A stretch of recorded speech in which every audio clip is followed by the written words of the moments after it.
Hi, I'm Simon, CEO and co-founder of Qodeo, which is a platform that matches about 7,300 VC and PE firms with diverse and regional entrepreneurs. And I'm here today with Doug Cumming from Florida Atlantic University, DeSantis Professor of Entrepreneurship. And we're going to discuss the 11 myths of fundraising for entrepreneurs from a kind of a commercial perspective and an academic perspective. Great. So, well, thanks very much for having me. It's really a pleasure to talk with Simon again. Such a great guy, knows so much about venture capital and other related topics in entrepreneurship. And indeed, I am very happy to join Simon here in Florida. In a few months, I'll be joining Simon up in New Jersey at Stevens Institute of Technology. Very pleased to be starting there in September. Congratulations. Thanks very much. So we're going to talk through a few of these myths and one at a time and then share them with you. So the first myth, Doug, is that VCs care more about financials than other criteria. Do you think that's true? No, they do not care about financials. The VCs are looking for great ideas. Doing business valuation at the very early stage is so easily manipulated. So we, when I do undergrad and MBA classes on this valuation topic, we run through all sorts of tricks about how valuations can be skewed, manipulated, and as best as you can. The financials are such a rough proxy. So VCs are looking at a few other things that very much looking at the team.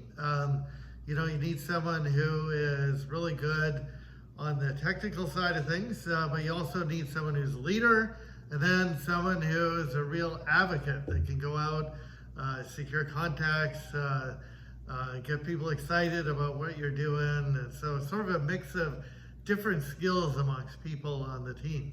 And then, secondly, there's a bit of a story about a jockey and a horse, so do you want to bet on someone who's steering the company, or do you really need a great technology?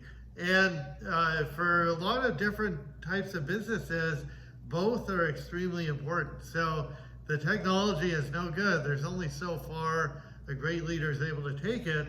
And so the technology really needs to be something novel, innovative, not another Me Too type of application. And as a result, VCs love to invest in ideas. When you say that that's like critical, that's VCs, they are looking for things that have never been done before. They need to achieve enormous returns because so many of their investments are going bankrupt.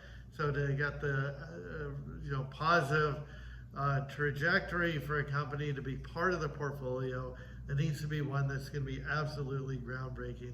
Where does that come from? It must be a really brilliant idea. And a great team. Absolutely. So we found that with our research at Boston University, another one of the universities we work with, that of all the criteria that the VCs looked at when backing a business, 30%, which actually was the largest proportion, backed the team.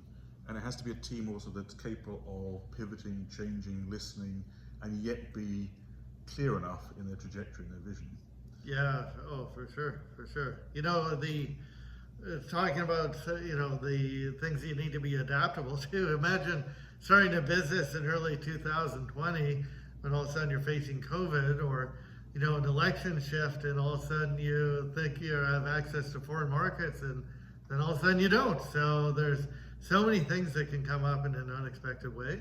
Your competitors might have innovated in a way that makes your ideas not so brilliant anymore, and so you really need to be very adaptable. And absolutely, the VCs are going to look for a great team that's able to respond to different market conditions and unexpected events. And it's like with the collapse of Silicon Valley Bank the other year. All of a sudden, people who've been funded by VCs going on to future rounds found their money frozen and had to adapt incredibly quickly to make payroll.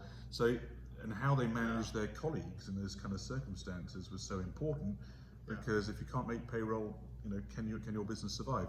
So VCs are increasingly look for the right kind of team. Some VCs also look for only entrepreneurs who've been backed by VC before, and some are more open to new entrepreneurs. So there's various stereotypes about whether people should be straight out of university or more experienced, and what they add together, and also how the team is composed. So team composition and style and leadership, critical to successful ventures.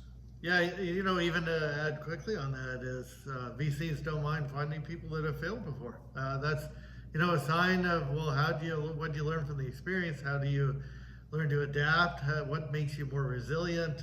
What got you to get up and go again? You know, what have you taken away from that experience? And those things are can be viewed quite positively, and not as a, you know, hey, a badge of failure, but it's more of a badge of learning. And then also VCs like to follow multiple serial entrepreneurs. There's no guarantee just because you succeeded before in one era, in one product, that you'll succeed again. And so that's also, it's very hard on the psychological side to actually predict success and define who is an entrepreneur. Definitely, would agree fully. Thank you. Thank you. And we'll go on to the next myth. And the next myth we're going to talk about in 1 second is going to be myth number 2. You should target the largest investors, the track record in your sector. We'll come back in 1 second.